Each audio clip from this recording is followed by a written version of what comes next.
When the holidays start to feel a bit repetitive, reach for a Sprite Winter Spiced Cranberry and put your twist on tradition.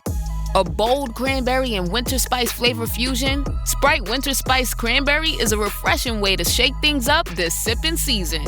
And only for a limited time. Sprite, obey your thirst.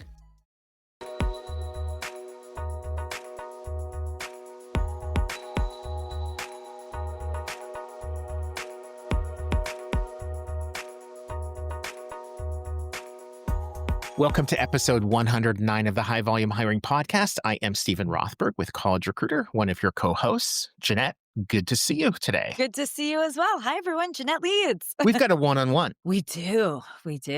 I kind of feel like I've been called into the principal's office, like happened, let's just say more than once when I was in middle school. I never got called into the principal's office. Of course not. I actually didn't. So that I can recall. I'm so not shocked. I think it was just a little more under the radar. Yeah. So we wanted to get together as we're kind of like switching over the calendar from 2025 to 2026 and talk not so much like a predictions show, like I think these three things are going to happen. This is how you measure it and blah, blah, blah. But more of just like, I don't know, trends. Yeah. That we're kind of, that I think you and I are both thinking we're likely to see probably as I even started. Do you want to go first with one of yours? Well, I think one that's really interesting, a trend prediction, and again, we're seeing this already, is what I would almost call like talent acquisition organizations of like the haves and have-nots related to AI, right? And not even with like TA, right? This is just like in the whole world. But let's Okay. obviously we're talking about high volume recruiting. Is like we're always starting to see this gap between organizations that are really embracing AI. And then the laggards, right? And so I feel like the leaders and the big ones that are embracing this might be like Walmart and Amazon and a lot of these or where some smaller mid-market companies or maybe big enterprises that are just like stuck with Frankenstein sort of technology and process and whatnot. But like I was thinking about this, if we think from like a standpoint of a candidate who's taking the high volume, and I said Walmart, candidate who's applying for a job at, let's say, Mhm. Walmart, right? They go to apply, and then maybe at the same time, they're also applying to, I don't know, a regional type version of Walmart, whatever Sure. that is, wherever you, and the different experience are experiencing today, and I think this will be exacerbated. So you think like a Walmart is like an example. That candidate goes ahead, they apply online, maybe it's like middle of the night, right? They probably quickly are scheduling themselves for an interview. They have an interview, maybe they even just have an auto offer, but like they're done with that process within maybe even 24 hours versus then like a week or two later they're getting a phone call or maybe an email from that Right. regional mid-size, mid-tier who are like still sort of a little more old school in their process. And it's just that divide of companies that are embracing AI and understand it and AI automate all of that, like that you can just see it like that divide. Will it be a permanent divide of like the have and have nots? No, because we can always learn and evolve, but Yeah. we're going to see that. And maybe you agree with this. I first of all, yes, I think that's absolutely going to happen. And I think one of the reasons that's going to happen is because I think the labor market has been so tight in people aren't changing jobs, Yeah. haven't for a long time. At some point, it's going to come back. Unemployment rate might go up, it might go down, but I think there's going to start to inevitably be some turnover. And when that happens, you're going to have more people who are looking for jobs, and employers are going to have to treat them better. So if you've got 5 days to Yeah. hire, and I've got, what is the average now? 43 days, something like that. It's Yeah. from the start of posting Yep. until you hire, until the person starts. I think it's something like 43 days. Guess who's going to win that Right. race for talent? I mean, Right. it'll be you. Yeah. And you're a better manager, so they're going to want to work for you anyway. So that's a different story for them. We don't have to like predict 2026 on that one. Love it. Mine kind of dovetails with yours. Yeah. So my wife and I last night were watching one of the Ken Burns U.S. War of Independence miniseries. It's a new PBS, Public Broadcasting System shows. Yes, nerds of the world I love unite. support PBS. Love it. Yes, yes, exactly. Like, tell me you're a nerd without telling me you're a nerd. It's like I watch Ken Burns. Okay, fair enough. So one of the things that really struck me, and I see this in a lot of different areas, is that when there's massive change, a lot of times it's not one big thing that changes. It's a whole bunch of small things, but you get far enough into that process and it becomes, one analogy, snowball rolling down a hill, right? You're never going to stop it. Genie getting out of the bottle. And I think we're going to start to see this as the labor market improves, that there's going to be a rebellion by more and more candidates, not all of them, probably not even most of them, but enough of them that employers are going to start to work harder to treat candidates as the humans they are. And that doesn't mean that AI powered systems or other automation is automatically a bad thing. Like some of them that you and I are both really good, big fans of are some of the chatbots, like the Paradox ones that Walmart and some other organizations use for exactly what you were saying in your prediction. You can get on two in the morning without a resume, kind of go through the pre-screening process, schedule an interview at 9 a.m. the next morning. 2 hours later, you have an offer. 2 days later, you've got your apron on and your cash and Yeah, done. McRibs. And that to me is humanizing because it's in the interest of the human, the candidate. Yeah. But some of these systems, it's just like another wall that we're putting up. And I think we're going to start to see those candidates with those organizations saying, no thanks. I agree with that, and I feel like one thing I was thinking on, which really builds on, that prediction or trend, is I think, like, the idea of radical transparency with candidates is gonna be, like, Oh, you're on to number 3. mandatory. I'm on to number 3 almost. You Yeah, you are yeah. just, like, on top of your game. Yeah. 12 cups of coffee today or how many? Yeah, and a cup of tea. And a cup of tea. I actually am drinking, like, this, like, holiday winter sort of tea mix that I randomly found at a store, so the combination. Yeah, Thank you, Starbucks. exactly. It's like This is William Tincup, and I'd like to direct you to a wonderful limited series podcast that Ryan and I recorded live at the ERE Recruiting Innovation Summit. We sat down with 20 recruiting and TA leaders from around the world to hear what today's best recruiters are doing to stay sharp, stay relevant, and stay ahead. It's called The Talent Shift. You'll love it. You'll find the podcast wherever you get your podcasts. Listen, like, review, share. Do you?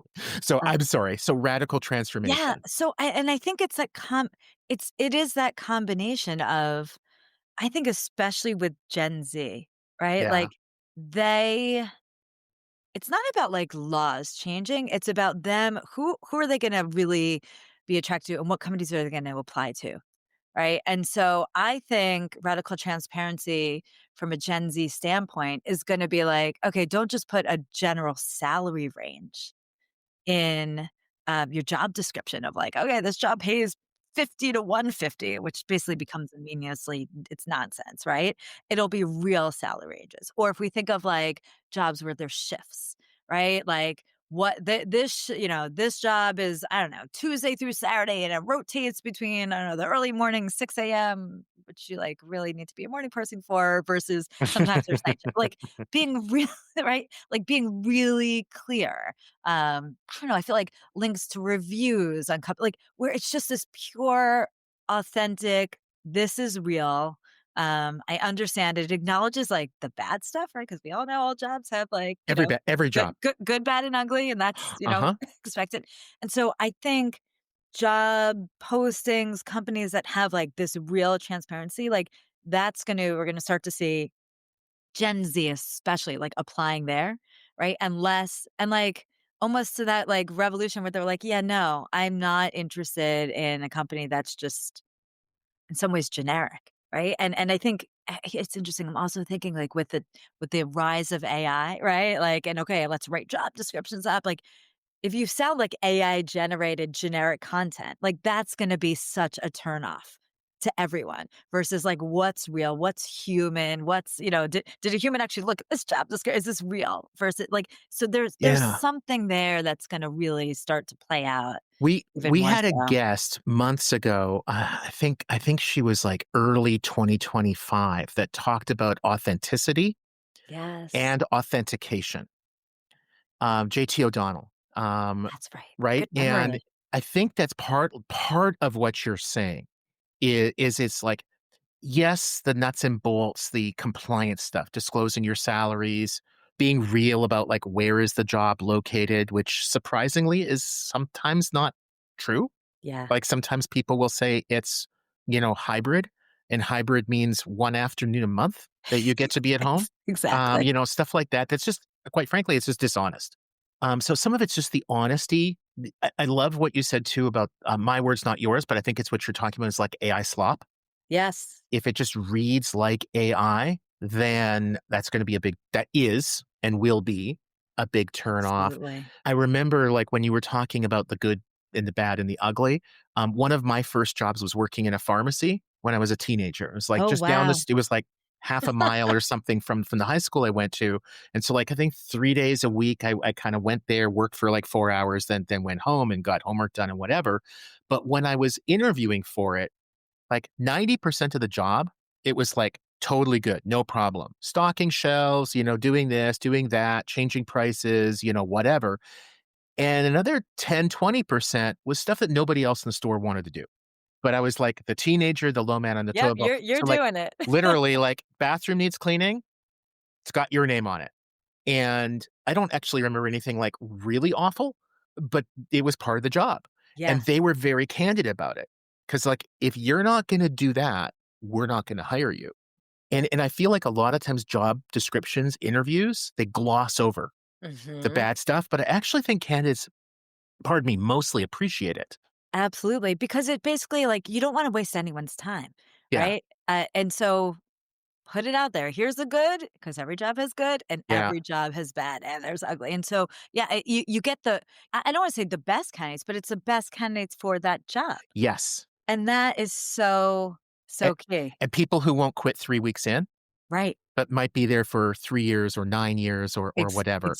Exactly. Do you ever look at the Reddit subgroup, recruiting hell? Ooh, Okay, so no. there's a good suggestion. I'll drop a link in the show Okay. notes. Everyone off to Reddit. If anybody ever wanted to see how hated the process is from the perspective of the candidate, go there. It's tough love.